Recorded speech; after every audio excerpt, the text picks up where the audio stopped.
All right. Another lesson this week on identities. This one is the double angle identities for sine, cosine, and tangent.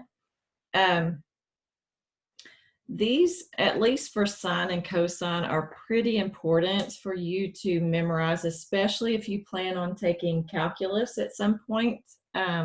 These are used pretty often in calculus problems, as well as the basic 8 identities. And so I would say if you're trying to do some memory work, that both double angle for sine and cosine would be pretty important.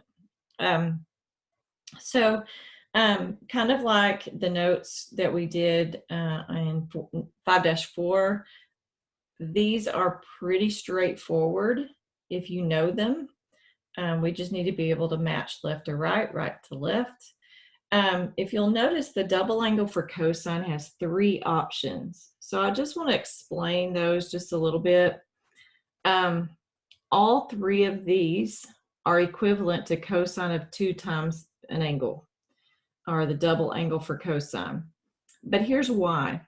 So if I wanted to prove this second one, for example, we know that from our Pythagorean identities that cosine squared is equivalent to 1 minus sine squared. So I could replace it with 1 minus sine squared alpha minus sine squared alpha. And then when I add that up, I get 1 minus 2 sine squared alpha, which is our second identity. And if I wanted to prove this third one, I could just replace the sine squared. We know that sine squared is equivalent to 1 minus cosine squared. So I would have cosine squared alpha minus 1 minus cosine squared alpha. And so I would have cosine squared alpha minus a negative cosine squared, which would make it plus. So I would have 2 cosine squared alpha minus 1, which is our third option. So really, if you were memorizing these, which if we were in class, we would be doing, you would need to know this first one, because you can always figure out these other 2 if you can remember the top one. And it looks a lot like the Pythagorean identity, but remember that the Pythagorean identity has a plus sign there in the middle, and it's sine squared plus cosine squared. This one is cosine squared minus sine squared. So that's the difference between the Pythagorean and the double angle for cosine. But as far as using them, like I said, it's pretty simple. We're just going to try to identify which one of these look like. So here we have 2 sine of an angle, cosine of an angle. So 2 sine of an angle, cosine of an angle. We can see that right here. So whatever is on this side is equivalent to the left side. So this is going to be equivalent to sine of 2 times our angle. In this case, our angle was 45 degrees. So this is equivalent to sine of 2 times 45, or 90 degrees, and sine of 90 degrees is 1. So again, if you can simplify it, we want to. If it comes out as an angle that is on the unit circle that you can simplify, then continue. If it's not on the unit circle, you don't have to. Okay, so for number 2, we have 1 minus 2 sine squared our angle. So that's right here, the second version for our double angle of cosine. So we have, this would be equivalent to cosine of 2 times our angle. Our angle in this case is 25. Sorry. So we have cosine of 50 degrees. Now 50 degrees is not on our unit circle, so that's as far as you have to go. All right. For our third one, of course it has tangent in it, so it's probably going to be this tangent double angle. So it doesn't look exactly like what is on the right-hand side, though, because right here on the right-hand side, it's a 2, and on this one, it's a 4. We can't use it if it's not an exact match. So what we want to do is manipulate it so that it becomes an exact match. So all we have to do here is factor out a 2, and then it would leave me with 2 tangent of 150 over 1 minus tangent squared of 150. Whoops.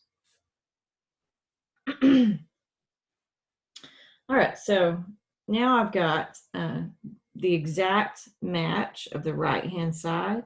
And so it would be replaced with tangent of 2 times my angle. So tangent of 2 times 150, or 2 tangent of 300 degrees. Now 300 degrees is on our unit circle, and the tangent of 300 degrees is negative square root of 3. So 2 times negative square root of 3, or negative 2 square root of 3 would be our answer. All right, for number 4, this one doesn't look like an exact match to anything up there either. But if we have to find something close, it looks a little bit like this third version of the double angle for cosine. But here we've got a 6 and a 3. Here it's a 2 and a 1. So what I could do here is factor out a 3. It'll leave me with 2 cosine squared x minus 1. So now this portion does match our third version of the double angle for cosine. So we're going to get 3 times cosine of 2 times our angle. In this case, our angle is just x. So we just get 3 cosine of 2x.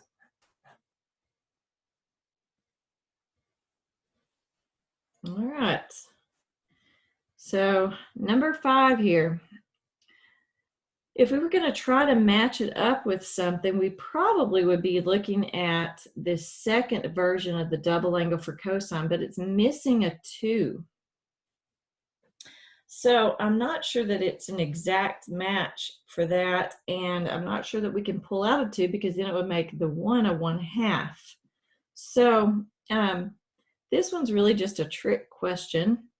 It goes back to your basic 8 identities. If I had sine squared x plus cosine squared x, I know that it is equal to 1 from our basic 8. And so sine squared minus 1 would equal negative cosine squared x. This one is a throwback to the basic 8. So be careful. On the homework for 5-6, there are also some that are throwbacks to our basic 8. All right, for number 6 here, it has 8 sine x cosine x. Not an exact match to anything up there at the top. However, where this 2 is, we have an 8, so we could just factor out a 4.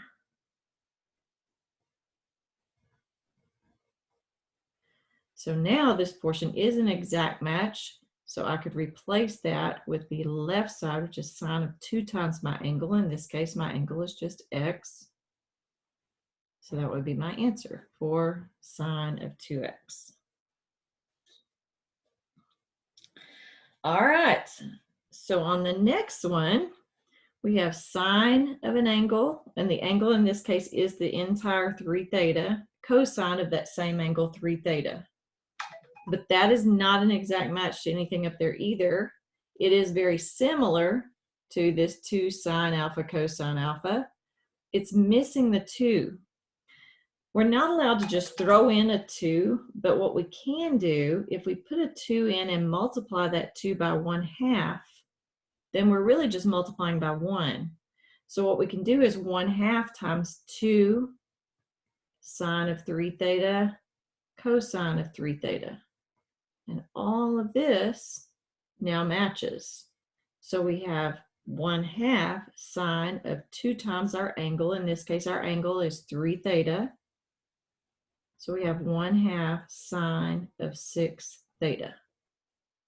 So that one's a little bit trickier. It's not like the factoring where we get to pull something out. We do have to put in the 2, but when you put in the 2, also put in its reciprocal so that you're really just the value there is 1. All right, so this last one is that same idea. So we have another chance to practice that here.